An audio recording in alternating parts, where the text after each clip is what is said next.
बहुत समय पहले की बात है। एक छोटे से गांव में छज्जू लाल नाम का आदमी रहता था। गरीब था, साधन कम थे, पर दिल का बड़ा साफ और सरल। दिन भर खेतों में मजदूरी करता और शाम को थका हारा घर लौटाता। उसके घर में धन दौलत भले न थी, लेकिन एक खजाना था, उसकी भक्ति। घर के कोने में एक छोटी सी लकड़ी की चौकी पर लड्डू गोपाल विराजमान थे। पीले वस्त्र धारण किए हुए, सिर पर मोर पंख लगाए, बांसुरी थामे हुए नटखट बाल कृष्ण। छज्जूलाल उन्हें अपने बेटे की तरह मानता था। हर सुबह उठकर सबसे पहले उनका स्नान कराता, नए वस्त्र पहनाता, फूल अर्पित करता और फिर भोग लगाता। उसके लिए घर परिवार सब कुछ थे, लेकिन सबसे पहले उसका बेटा कन्हैया। एक दिन उसकी पत्नी ने देखा कि घर में मुश्किल से 1-2 दिन का अनाज बचा है। आंखों में चिंता लेकर बोली, पत्नी, अब घर में खाने को कुछ नहीं बचा, कल से मजदूरी भी नहीं मिल रही। तुम रोज गोपाल को पहले क्यों खिलाते हो? बच्चों को पहले खिलाना चाहिए। अरे, ये तो हमारे घर के छोटे लाला हैं। बच्चा घर में हो तो उसे भूखा कैसे रखा जा सकता है?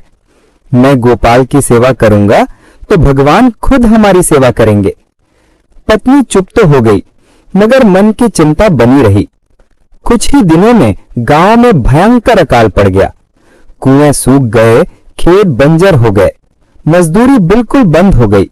लोग भूख से तड़पने लगे, कई गांव छोड़कर निकल गए। छज्जूलाल भी परेशान था, पर उसका विश्वास अडिग था। वह रोज लड्डू गोपाल को दूध से स्नान कराता, फूल पहनाता और घर में जितना भी थोड़ा बहुत अनाज बचता वही भोग में रख देता। एक दिन हालात इतने बिगड़े कि घर में कुछ भी खाने को न बचा।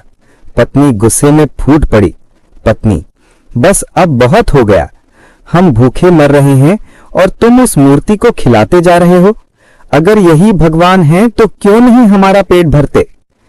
छज्जूलाल ने शांत स्वर में कहा, ये मूर्ति नहीं है, हमारे घर के लड्डू गोपाल हैं। जब तक मेरी सांस है इन्हें भूखा नहीं रख सकता।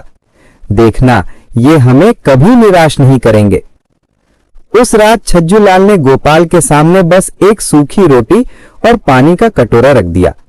हाथ जोड़कर बोला, लाला, आज घर में बस इतना ही है, प्रेम से स्वीकार कर लो। फिर वह अपने परिवार के साथ भूखा ही सो गया। आधी रात को अचानक दरवाजे पर जोर की दस्तक हुई। छज्जूलाल घबरा कर उठा। दरवाजा खोला तो हैरान रह गया। बाहर अन्न से भरी बोरियां, फल सब्जियों की टोकरी और मिठाइयों के डिब्बे रखे थे। पास ही एक व्यापारी खड़ा था। उसने कहा, भैया, आज रात मुझे स्वप्न में एक नटखट बालक दिखे। पीले वस्त्र, सिर पर मोर पंख, हाथ में बांसुरी।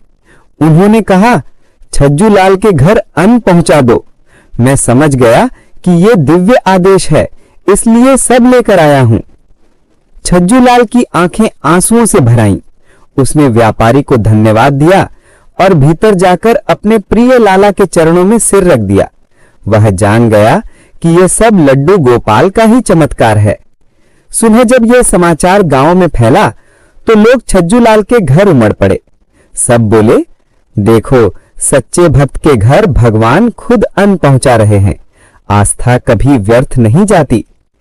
उस दिन के बाद से छज्जूलाल और भी अधिक प्रेम से गोपाल की सेवा करने लगा।